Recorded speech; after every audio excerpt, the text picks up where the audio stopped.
How's it going, everybody? Welcome back to 2A News Now. And as always, I appreciate everybody that takes time to watch my videos. I think most of you know that a lot of the three-letter agencies in the government also have law enforcement divisions as well. Of course, an agency like the FBI needs to have one. But why does the IRS need one? The Department of Education is no longer, but also they had law enforcement in their agency as well. And for years and years, we've heard about these agencies spending millions and millions of dollars buying firearms, millions of rounds of ammunition and body armor, and now there's a Republican lawmaker in Congress that wants to put a stop to this, starting with the IRS. And his name is Barry Moore, and he's from Alabama.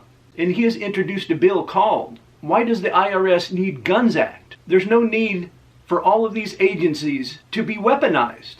And like I mentioned earlier, why does the IRS need weapons, body armor, and a huge cache of ammunition? And according to the congressman, since 2020, at least $10 million have been spent by the IRS on those weapons, ammunition, and body armor. And if Congressman Moore's bill is passed, it would prohibit the IRS from using appropriated funds to purchase, receive, or store any firearm or ammunition.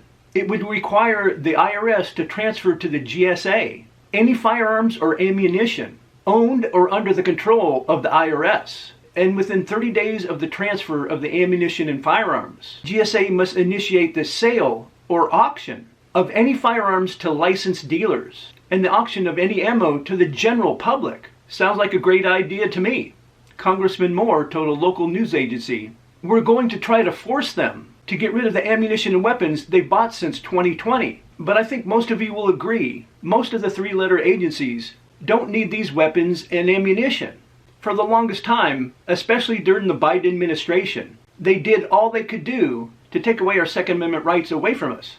Everybody should be troubled that a lot of these agencies have been weaponized. And this definitely is a good start. But I think DOJ needs to look into all of these three-letter agencies, which some of them they have done so already. But they also need to look in the waste and abuse when it comes to these agencies purchasing firearms and ammunition, and basically them being militarized. They should designate one agency that can help these other agencies out if for some reason they do need to raid someone's house or business. And that should fall on to the FBI. Get an accounting of all this ammunition and firearms and other accessories these agencies shouldn't have, and get it transferred over to the FBI and maybe some other agencies that actually need it. And if they need help going after somebody that might be a violent criminal, they can just make a phone call. Also, a lot of people believe the reason these agencies were militarized so they could use it against American citizens. And that very well might be true. But no matter how many firearms and how much ammunition they have, I don't have to tell you, we have a lot more. As always, I would really like to hear your thoughts about today's video in the comment section down below. And if you enjoy videos like this, and you also want to help the channel out and help it to continue to grow, I just ask you to please take a few seconds of your time to like, share, and subscribe, and hit those post notifications. I really would appreciate it. And I invite all of you to come back and watch my next video.